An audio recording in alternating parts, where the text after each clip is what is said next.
Hi guys, I am here to film my June favorites video. June has been a boring month. Well, it's kind of a lie. June has been alright, but I haven't really been adventuring too much with makeup. Most of my favorites are non-beauty favorites, so I have a lot of TV shows, games, songs. That's really what I've been focusing on.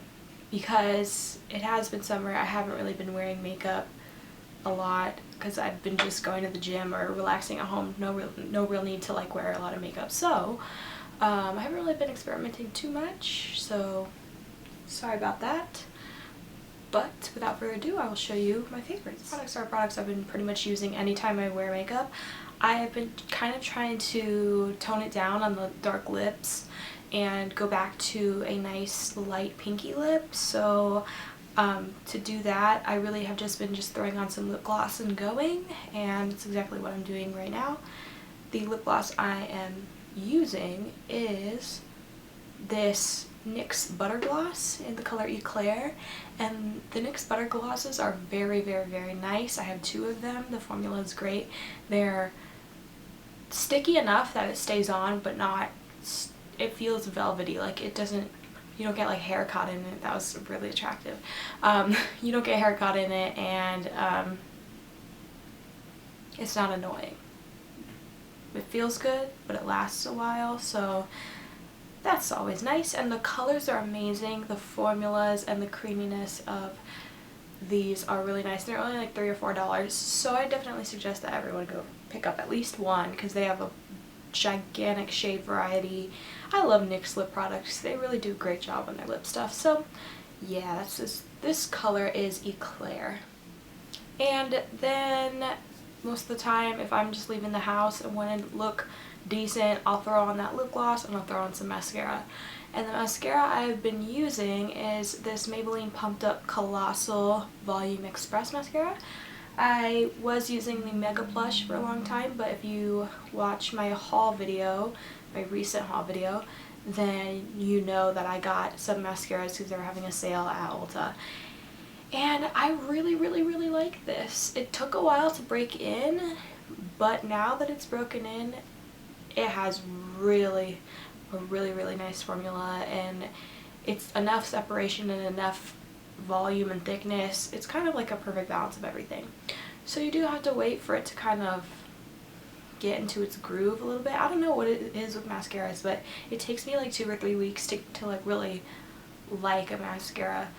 And it's not even because it's too wet or anything, it's just, I don't know. I really don't know what it is about this that took me a little bit to get used to, but I really like it now, and I've been pretty much using this as my go-to mascara whenever I just want to throw on some makeup and leave the house. Okay, so I guess I will go and talk about movies that I watched this month. Okay, so I watched the movie Spy. That was really good. Spy, if you have been living under a rock and don't know, is a movie with Melissa McCarthy, and she plays this kind of sweet looking Midwestern girl who helps this other spy dude. She's like in his earpiece, and he dies, so they need someone who's like not suspicious to go figure out what's going on. So she volunteers because she's just this little sweet looking girl, so nobody's gonna suspect her of anything. And she is a bad bitch, okay? She is incredible. She did most of her own stunts, if you didn't know. And that movie isn't just like, I don't think the commercials did it justice at all. The commercials made it seem like a really cheesy comedy movie, but the stunts are great. The action is legit, like what you'd see in a Bond movie. Like, they weren't even playing with this.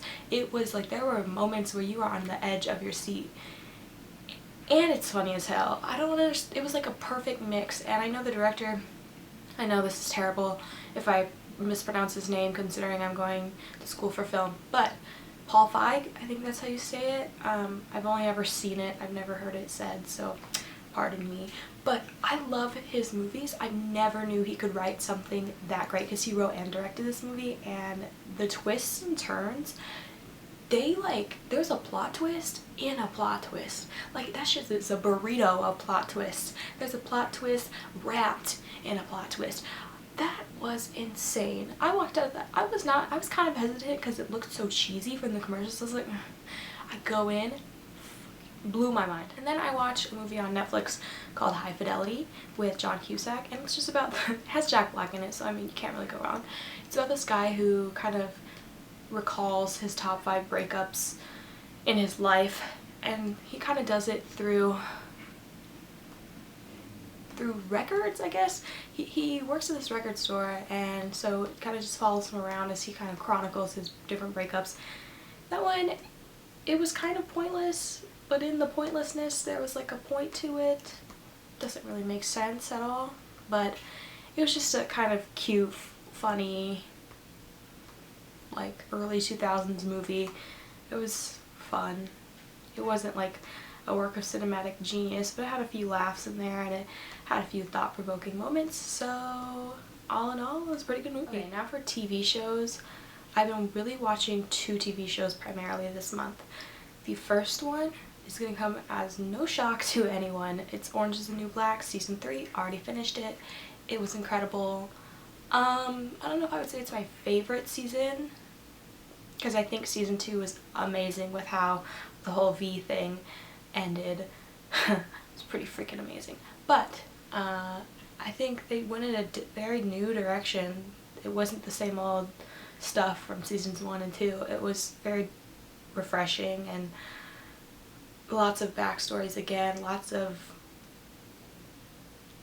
twists that I wasn't expecting, but it was very lighthearted compared to the other 2 seasons, which had a lot of darkness in it. Except Piper is crazy now. Okay, if you still like Piper at the end of season 3, I don't know how to help you, because she's insane. And then the other show I've been watching is Mad Men. I just started it. I'm still on season 1, but that show is freaking perfect because I'm like a fan of cool cinematography and cool costuming and set design and how like colors work to, I don't know, just create a mood. And I just think the colors, the set, the costumes, the hair, the makeup, it's all very, very on point. And I think it's actually really accurate. I mean, I can't say for sure because I wasn't there. But Peggy is my spirit animal, except I found something on Tumblr that totally ruined the entire series for me because I found a spoiler, but I'm not going to go into that in case you haven't watched it yet. Okay, so I just got a notification, and I think this notification perfectly sums up my month. Panda Pop. If you guys haven't heard of this game, it's insanely fun. Basically it's like Candy Crush, but you have these little bubbles and you're trying to save the baby. So you know like how they have Pet Rescue, which is basically Candy Crush but with pets inside, so you have to save the pets. It's kind of like that, except you pop bubbles and there's all these different obstacles and things like that, and you have a certain number of bubbles to use in different colors to match the colors and all that stuff. So I mean, I am obsessed. Let me show you a little bit because it's pretty great. Alright, so you see that? It's got little bubbles.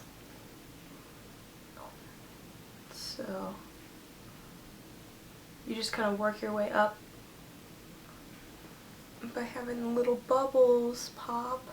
And little pandas come flying out and then they parachute down to their mommy where they belong. So that's super fun. It's one of those like Candy Crush where you run out of lives and you have to wait. So me and my mom are actually competing right now. I'm on level 83 and she's on level 35. But in all fairness, I started like a week earlier. So I'm kind of afraid that she's going to catch up because she's pretty good at this game. And now on to music favorites. And I have my handy dandy laptop to play some of the things I have been loving lately. Except there's one that I can't play because it's not on Spotify, but Taylor Swift and Kendrick Lamar, Bad Blood is like fire, and it's my favorite thing this month. The Weeknd? I'm not really a huge Weeknd fan, but those 2 releases are fire. I'm really sick of Earned It and Often, so the fact that he brought out 2 insanely good new singles is very nice. And those singles are Can't Feel My Face, which goes like this. She told me don't worry about it. She told me don't get sued, so that's it. And then The Hills.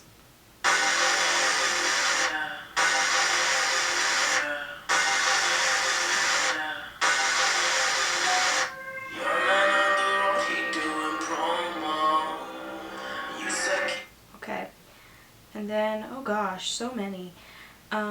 There's one that's not really like mainstream, but I mean, I guess it sort of is. It's called Gold by Chet Baker, and if you don't know who this guy Chet Baker is, you have to check him out because he's like this like white hipster dude, but he has the soul of a black man. He did a no diggity like indie kind of cover, and it was amazing. And then this song is pretty great. Don't ever love them, another one, another you. It's gotta be love. I said it, you gotta know. And then I've been really into Miguel. Y'all can make all the jokes you want about him being gay or whatever, but I still like his music. So obviously Adorn. And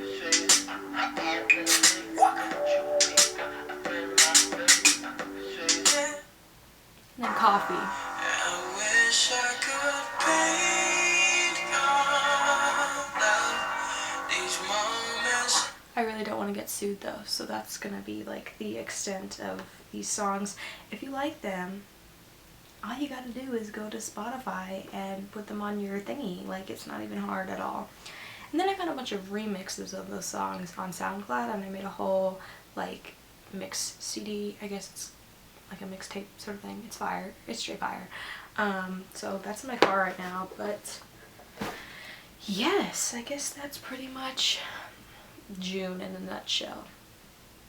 So my dog is over there sleeping and is really, oh, she's up.